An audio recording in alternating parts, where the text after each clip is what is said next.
All right, this is a completely crazy story. So burials in Japan have become so expensive, on average $27,000, which is like 2.2 million yen or so.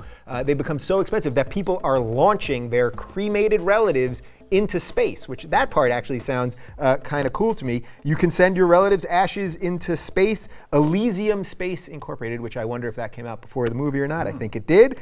They will send the cremated remains of your mom or dad to circle the Earth for several months for only $1,990. That's a deal. And then you can, of course, track where your relative is because there's an app for that. That's right. Let's look at some of the facts about the service.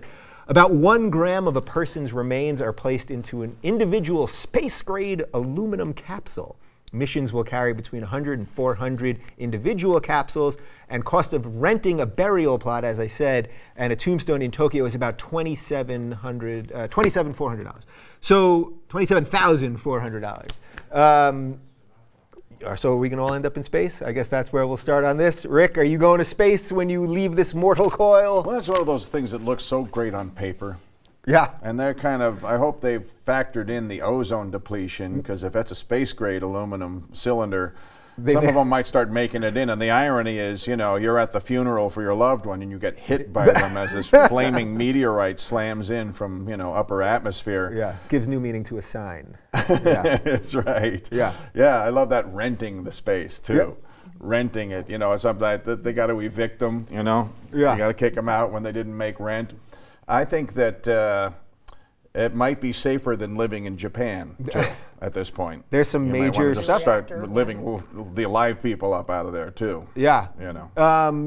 I mean, what do you think? If it's a cheaper alternative, actually, the idea of having some part of you go into space when this thing's over actually kind of appeals to me. Yeah. What do you think? I mean, for me, it's one of those things that's like frightening and cool when I think about it, just emotionally. I'm like, oh my God, that's so scary. I don't even want to know about this. I'm like, wait, that's really cool. I want my ashes shot into space. I mean, where else do I want to be? You know? Right. It's like we're such nomads. We're really, you want to be buried, just be shot into space. Okay. Yeah. But seriously, I mean, think, if it costs $30,000 to bury you, and this is safe to do, then it seems like it's a decent alternative. I mean, it sounds weird, it sounds freaky, and people are probably going to complain that something about it is morally wrong or whatever, but I want to know what the scientists say. I want to know what people that actually study space at NASA and everyone says, and if they're cool with it, besides the fact that we're going to have like space garbage people floating around. Right, so that's the part. So the so the sci-fi part of my brain, immediately what I thought was, okay, we're going to send all this, well, gravity, of course, but we're going to send all these ashes of dead people up there, and then aliens are going to be flying by, and they're going to see the ashes, and they're going to think it's a threat. Like, look what we did to the last guys. Right. We're sending you their ashes. They send themselves in concentrate form to attack us when it rains. That's part 2, where you put some water on it, and then the whole other city. Like an intergalactic, like, mafia sign, like a threat. Like, it's a threat. You're getting too close there, aliens. Like, in space, the dead fish is just a dead fish on your porch, a dead horse in your bed, ashes. Ashes. It's Prometheus. It is, yeah. It's all okay. So I just want to know where it goes. What happens? It just stays in orbit. No, so they orbit it a couple of times around for a couple months, and then it's ashes. So shouldn't it just kind of? No, because it's in this capsule, and they're going to send a whole bunch of them up together. And then what happens? And then I think, no, I know.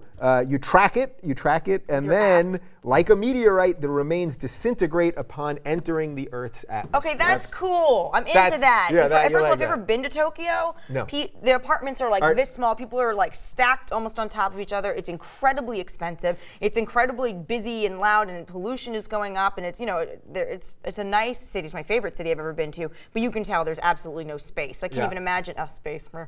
So I can't. I mean, to me, I'm like, I have no idea where they would put these people, and if they're going to just disintegrate after that, that's kind of poetic and cool. I'm into this.